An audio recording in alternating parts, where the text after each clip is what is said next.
हाय, ऐका ना, आजचा व्हिडिओ माझ्यासाठी खूप स्पेशल आहे. कारण हा माझा पहिलाच यूट्यूब व्हिडिओ आहे आणि मी तुम्हाला दाखवणार आहे आमचा विरार ते प्रयागराज प्रवास एका छोट्याशा क्लिपमध्ये.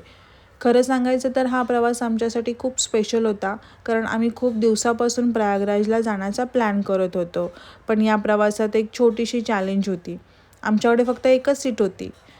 23 तासाचा प्रवास आणि एका सीटवरती 2 लोक. सुरुवातीला थोडं टेन्शन आलं, पण मग आम्ही ठरवलं ठीक आहे, ॲडजस्ट करू आणि हा प्रवास एन्जॉय करू. खरं तर आम्ही 2 महिन्यापासूनच तिकीट बुक केली होती, पण शेवटी एकच तिकीट बुक झाली, ते पण RACची. म्हटलं ठीक आहे. ट्रेनच्या खिडकीतून बाहेर खूप सुंदर असं दृश्य दिसत होते. शेती, गाव, नदी, छोटे छोटे स्टेशन आणि मग दुसऱ्या दिवशी रात्री 9:45 वाजता आम्ही प्रयागराज स्टेशनवरती उतरलो. ते सगळं बघत बघत प्रवास कधी संपला हे कळलंच नाही. स्टेशनवर खूप गर्दी होती. स्टेशनच्या बाहेरच आल्यावरती आम्ही एका ऑटोवाल्याला विचारलं, तर त्यांनी 500 रुपये सांगितले फक्त हॉटेलवरती पोचण्यासाठी. मग आम्ही थोडं स्मार्ट वर्क केलं. मग आम्ही ओला बुक केली आणि तेही फक्त 250 रुपयामध्ये हॉटेलवर पोचण्यासाठी. मग आम्ही गाडीत बसलो हॉटेलकडे जाण्यासाठी. थोडं पुढे गेल्यावरती आम्हाला नैनी ब्रिज लागला. तो ब्रिज खरंच खूप सुंदर आहे. विशेष म्हणजे रात्री तर अजूनच छान दिसतो. त्या ब्रिजवरून संगमाचे दृश्यही दिसत होते आणि सगळीकडे लावलेले लाईटीचे खांब उभे दिसत होते. ते सगळं बघताना खरंच खूप भारी वाटत होतं. पण आम्ही तिथे थांबू शकलो नाही, कारण खूप उशीर होत होता आणि इतक्या रात्री नवीन शहरात थांबणं थोडं रिस्की वाटत होतं. म्हणून आम्ही ठरवलं आधी हॉटेलवर जाऊया आणि अशा प्रकारे आम्ही शेवटी हॉटेलवर पोचलो. दुसऱ्या दिवशी आम्ही सकाळी लवकर उठलो, कारण त्या दिवशी आम्हाला जास्तीत जास्त मंदिरे एक्सप्लोर करायची होती. सर्वात आधी आम्हाला जायचं होते बडे हनुमान मंदिरामध्ये. म्हणून आम्ही एकदा पुन्हा ओला बुक केली.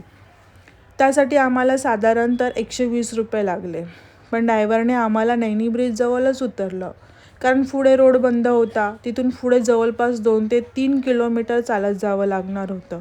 सुरुवातीला आम्हाला कळत नव्हतं की पुढे कसं जायचं. तिथे खूप सारे पोलीस होते. म्हणून आम्ही पोलिसांना विचारलं. ते म्हणाले की पुढे सरकारी गाडी येते, त्या गाडीमध्ये बसून तुम्ही जाऊ शकता. त्या गाडीत बसण्यासाठी प्रति व्यक्ती 40 रुपये तिकीट होते. आम्ही त्या गाडीत बसलो आणि पुढे मंदिराच्या दिशेने गेलो. बडे हनुमानाच्या मंदिराच्या जवळच अलाहाबाद फोर्ट आहे. तो मुघल सम्राट अकबर यांनी बांधला होता. या मंदिराची खास गोष्ट म्हणजे हनुमानजींची मूर्ती झोपलेल्या अवस्थेत आहे. मंदिरात खूप मोठी लाईन होती आणि खूप गर्दीही होती. आम्ही लाईनमध्येच पुढे पुढे जात होतो.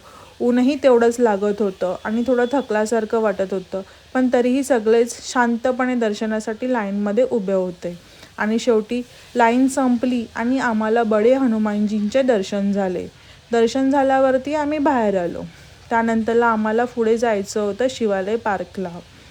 शिवालय पार्कला जाण्यासाठी आम्हाला गाडीची गरज लागणार होती. म्हणून मंदिराच्या बाहेरच काही बाईकही उभे होते, कारण बाहेर नैनी ब्रिजपर्यंत जायला गाड्या मिळत नव्हत्या. म्हणून आम्ही ठरवलं की ठीक आहे, बाईकनेच जाऊया. त्यासाठी प्रति व्यक्ती 100 रुपये घेत होते. मग आम्ही बाईकने शिवालय पार्कमध्ये पोचलो. शिवालय पार्क हे खास 12 ज्योतिर्लिंगाच्या मंदिराच्या स्ट्रक्चरसाठी प्रसिद्ध आहे.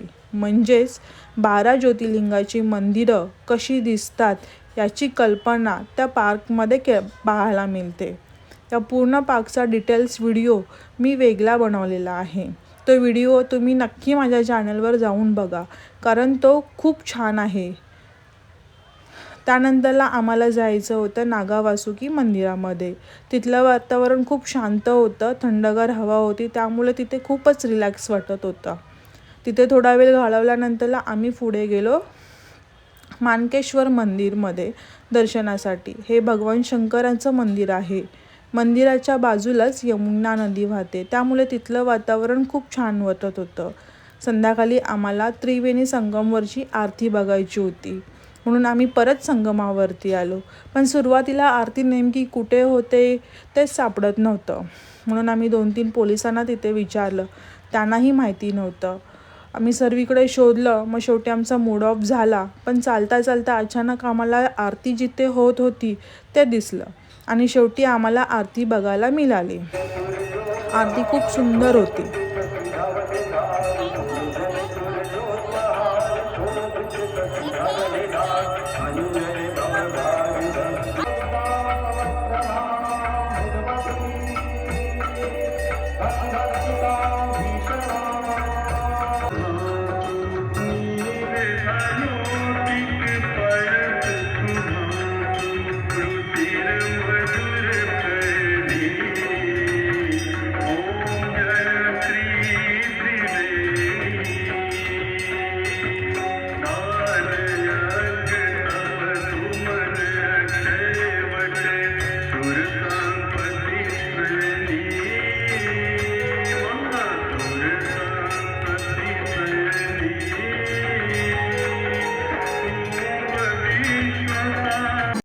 त्यानंतरला आम्ही गेलो आदिशंकर मंदिरामध्ये. हे मंदिर 3 मजली आहे आणि ते रात्रीचं तर खूप अजून सुंदर दिसतं.